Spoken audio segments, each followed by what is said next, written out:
Tell me, what are you most afraid of? And give yourself a moment before you answer.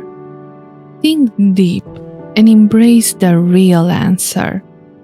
Not the presenting one, not even the one you are used to hearing, but the truthful one, the one that you are afraid to admit, as that it's your genuine fear. Hello, beautiful minds and wonderful souls, and welcome to another episode of the Black Swan Mindset. My name is Bella, and I'm gonna help you shift the only domino piece that truly matters, your mindset. Today we are going to talk about fears and how they are influencing our thoughts, decisions, and results. But first, let's try to understand what is a fear and how it's being developed. Fear, it's a natural, powerful, and primitive human emotion that is most of the time triggered by a threat of harm, either physical, emotional, or psychological, either real or imagined. Even though fear is often labeled as a negative emotion, it helps us get into the 3F's state response, which stands for fight, flight, or freeze response, and therefore serves an important role in keeping us safe, as it mobilizes us to cope with potential danger. So usually, when we are experiencing fear, there are 3 factors that we are considering before having any reaction or taking any decision. Firstly, we assess the intensity of the potential harm. Secondly, we consider the timing and we verify if the harm is immediate or impending. And thirdly, we check the resources that we have to reduce or eliminate the threat. If the current resources are enabling us to cope with a specific threat, the fear is reduced or eliminated. But when we are helpless in decreasing the harm, the fear is intensified and can escalate from trepidation to nervousness to anxiety to dread to desperation to panic to horror and lastly to terror. The problem arises when the feeling of fear is being intensified to such an extent that it can make us feel trapped or it can prevent us from engaging in activities that we would like to do, and it's influencing our decisions, behaviors, and even lifestyles. Now, to deal with the specific fear, you need to understand that whenever you are experiencing it, all 4 levels of your body are being affected: the physical body, the mental body, the emotional body, and the energetic body. Now, let's try to understand the connection between fear and the physical body. Regarding the physical body, whenever you are having a fearful feeling, stress hormones like cortisol or adrenaline are being released. Your heart rate and your blood pressure are increasing, you start breathing faster, and sometimes you may experience sweating, trembling, or having goosebumps.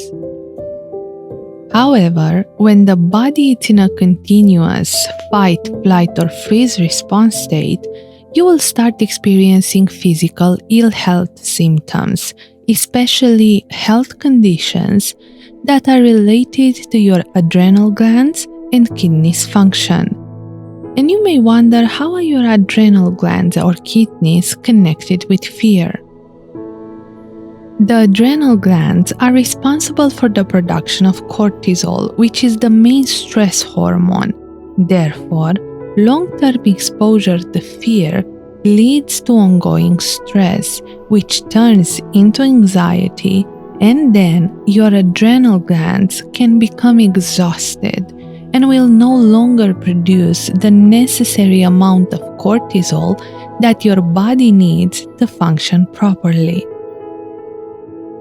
Consequently, your kidneys will be affected by the changes related to your adrenal glands, and you will start experiencing night sweats, incontinence, low back pain, and sometimes knee pain, together with premature aging, infertility, and poor memory. Now let's try to understand how fear is affecting the mental body. From a neurological point of view, certain parts of the brain play central roles in the process of fear development, and we have the thalamus, who decides where to send incoming sensory data, like for example, eyes, ears, mouth, or skin. We have the sensory cortex, which interprets the sensory data. We have the hippocampus, where all conscious memories are being stored and they can be retrieved at any time to establish context for certain stimuli. We have the amygdala, or the lizard brain, which decodes emotion, stores fearful memories, and determines possible threats. And we have the hypothalamus, which activates the 3F's response state, which stands for fight, flight, or freeze response. Now, the process of fear development begins with a frightening stimulus and ends with a fight, flight, or freeze response. But before we get to the end of the process, all the brain parts mentioned above are collaborating with each other, and the main role is being played by the amygdala.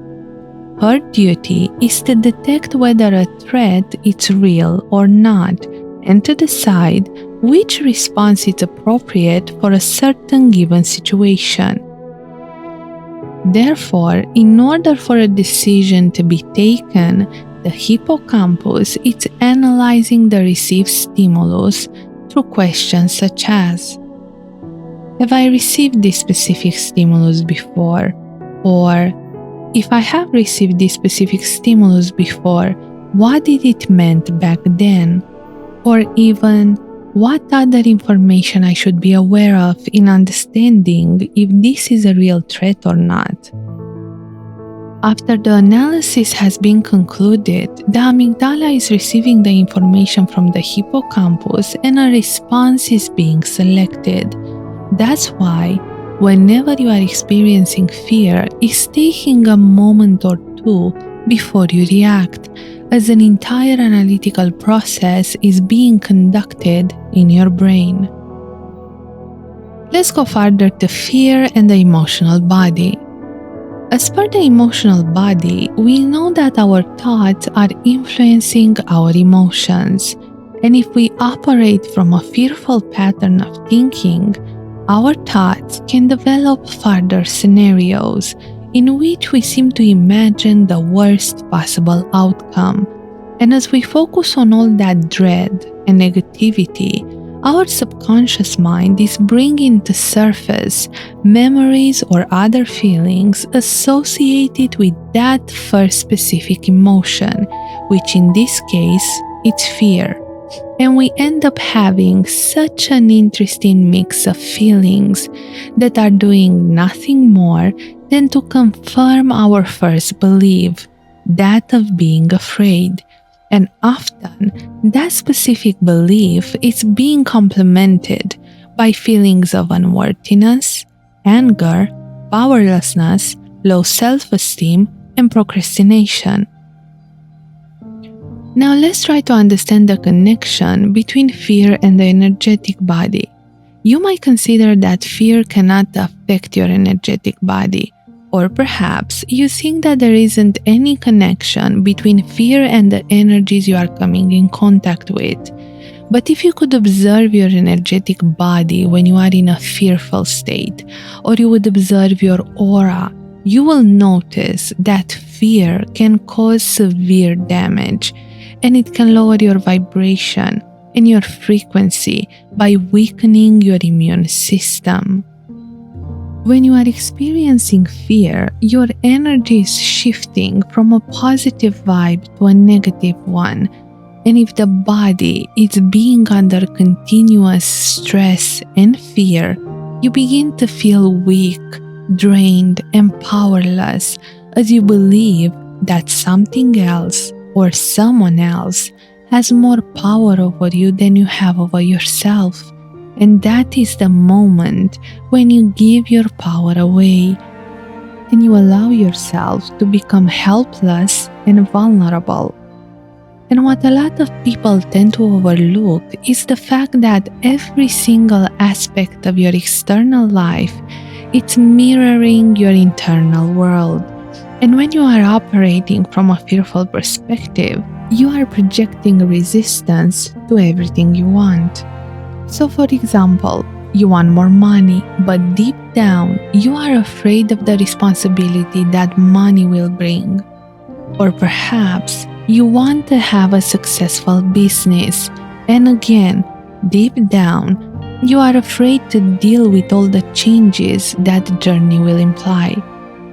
What you need to remember is the fact that the law of attraction only works when your desires, your beliefs, your feelings, and your vibrational frequency are in complete alignment. And that is because your energy is just attracting more of the same energy. And as we know, the universe is based on the duality principle. As above, so below. As within, so without. Therefore, when you allow fear to control your thoughts, emotion, words, decisions, and behaviors, you are attracting the exact opposite of your desired outcome. And you may wonder, how can you overcome your fears? There are many ways through which you can overcome your fears. And today, I'm going to share with you the 5 most uncommon steps that you can follow in order to understand, accept, and conquer your fears. So let's get started. First step, identify your fears and accept them. Sometimes identifying and accepting your fears might be one of the most difficult parts in the process of overcoming them, because most of the time you are either not aware of them or you prefer to deny them. So how can you deal with this process? Whenever you find yourself holding back, procrastinating, or your first answer to any opportunity or proposal, it's no, try to analyze your approach and your attitude by asking yourself, why am I holding back? What am I trying to avoid? Why am I so defensive? Or why I can't ask or accept help from others? Or what is the real reason behind my refusal? Or perhaps, what is stopping me from pursuing my dreams? And your subconscious mind, since she always wants to protect you, will provide you with very powerful arguments that will be represented as plausible excuses in favor of your behavior and your pattern of thinking. But if you keep chunking down and be honest with yourself, you will discover that behind any plausible excuse and any strong argument, there is a cause that's triggering that approach. And once that cause has been revealed to you, accept it as part of yourself and embrace it. Because at the end of the day, that specific fear, which you are rejecting so much, is just a part of you that hasn't been understood and integrated. Now let's go further to the second step. Investigate your fears. And you may think that you're not a detective. So how could you investigate something that is not physical and doesn't have any tangible evidence. And there comes the beauty of the self-discovery journey. You are not just your physical body, and inside you there is an entire galaxy of thoughts, emotions, connections, memories, reactions, inner monologues, insecurities, painful experiences that have been buried deep down into your subconscious mind, frustrations, expectations, unfulfilled dreams, mental clutter, and lost and existing hopes. So once you have identified and accepted your fear, ask yourself, what is lying behind my fear? Where is this fear actually coming from? For example, most of the individuals who are having fear of flying are afraid of death, are afraid of heights, perhaps closed spaces, or are afraid of the idea of not being in control. So you might have a presenting fear, but by exploring it, you can discover the real reason behind your initial answer. And how do you do that? You start looking for clues that are triggering that specific feeling of fear, such as stimuli, memories, particular words, phrases, circumstances, situations, perhaps certain colors, sounds, or images. And after you have become aware of those triggers, every time you come across them, you can change their intensity. So for example, if a certain memory is triggering your fear, in your mind's eye, you turn that memory from colorful to black and white, and ultimately to completely white. Or if a sound is a stimulus, in your mind's eye, you turn down the volume of that specific sound until it becomes inaudible. Also, during your investigation, you might discover that most of your fears have a common cause, and that can be the resistance to change. As we all know, humans are resilient to change, and that's not because we are unable of change or we don't want to evolve, but over the years, change has been associated with struggle, hardship, and pain. So most of the time, you will learn that your fears are excuses to your resistance to change, and because your subconscious mind wants to keep you safe at all times under any circumstances, she will avoid any situation that involves change, and she will use your fears as fortresses.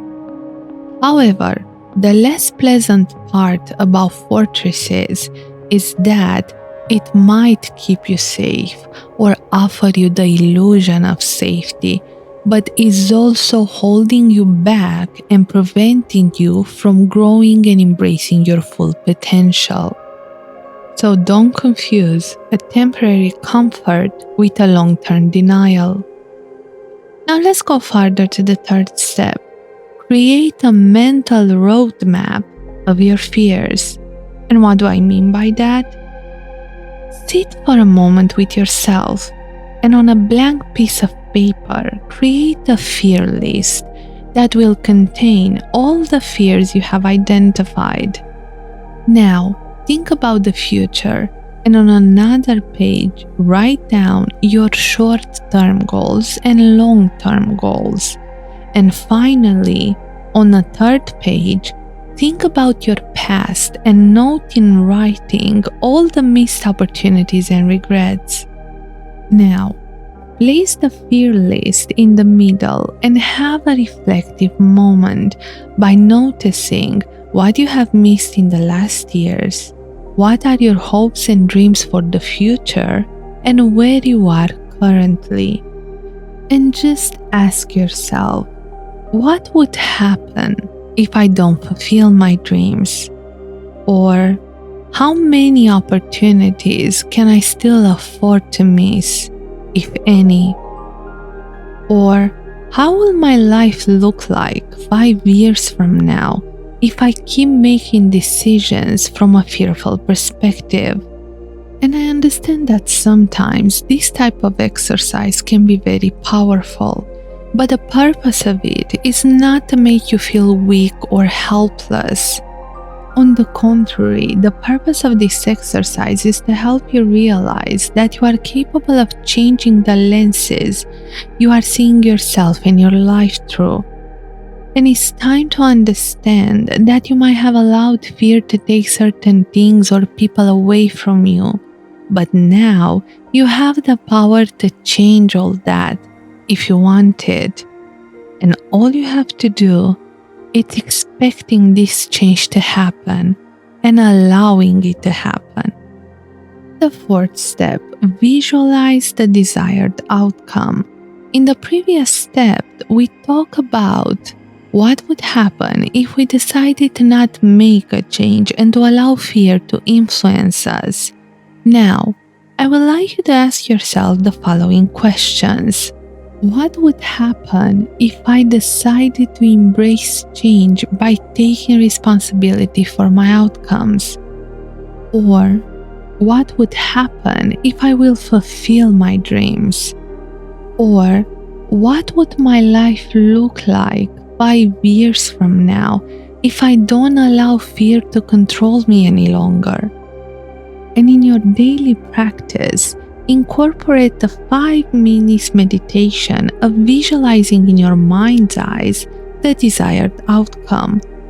And I understand how sometimes it can be difficult to envision a positive outcome, as intrusive thoughts might be present. But remember, with practice comes mastery.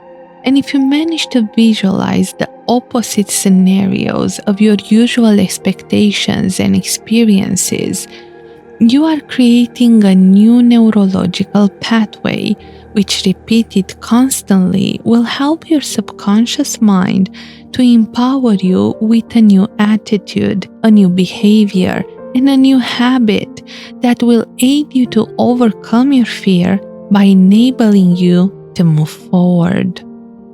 Now let's go further to the fifth step. Redefine your experience.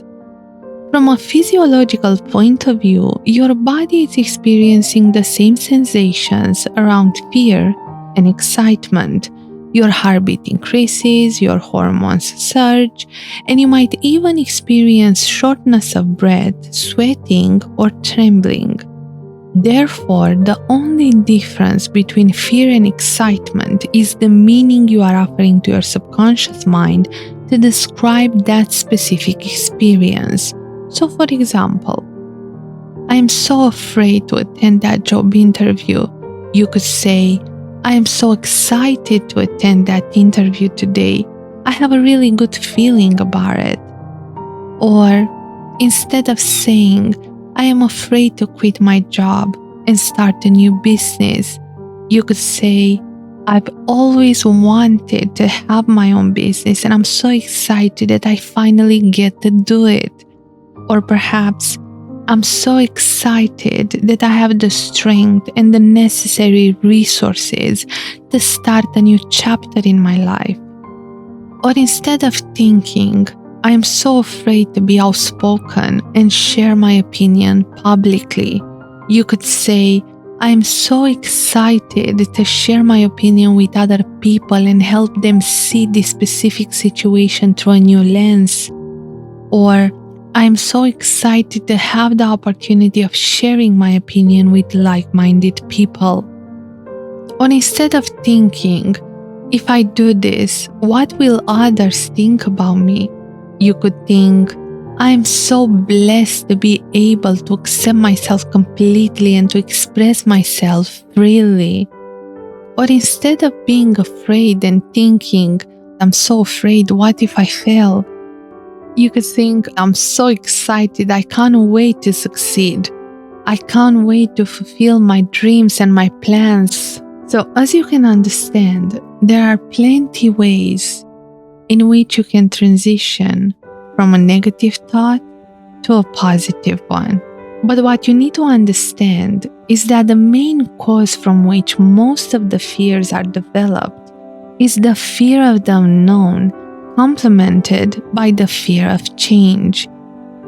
You might feel safe and comfy in your bubble, in your comfort zone, but being in constant comfort will not bring your desires to reality. That doesn't mean you need to struggle for everything you want to achieve in this life, but it does mean that you need to grow, to evolve, to learn and experience this wonderful life you're having. And let's think about it this way. If you are having this fearful mindset as a baby, you would have never learned to crawl, to walk, talk, and be the person you are today. You would have never evolved, as you would have been too afraid to try anything new. And there, right there, is the major problem in our approach towards change. As kids, we are eager to learn and to experience new things and situations. But as we grow up, we stop learning, we stop experiencing, we stop rehearsing or taking second chances because we have convinced ourselves that we either have only one chance to succeed or none. And we ignore all these parts of ourselves that still wants to explore and to play and to grow and to discover. And all those holding back approaches are being transformed in fears, which later on are shifted into blocks that lead to illnesses and ailments. Therefore, love yourself enough to accept yourself completely and integrate all those parts of you that have been ignored or neglected for so many years. Understand that all your imperfections are just features of your uniqueness, and without them, you would be incomplete. So change the story you tell to yourself and shift your current identity into your desired one. You are powerful enough to become your own hero. Always remember that. So to summarize, the 5 most uncommon steps in understanding, accepting, and conquering your fears are: identify your fears and accept them, investigate your fears, create a mental roadmap of your fears, visualize the desired outcome, and redefine your experience. I hope you have enjoyed this podcast, and if you found it useful, please give it a like or share it with someone dear. Thank you for listening, and if you have any questions, please let me know your thoughts in the comments. Until next time, remember that by shifting your mindset and your approach towards fear, you can change your reality. Enjoy the journey.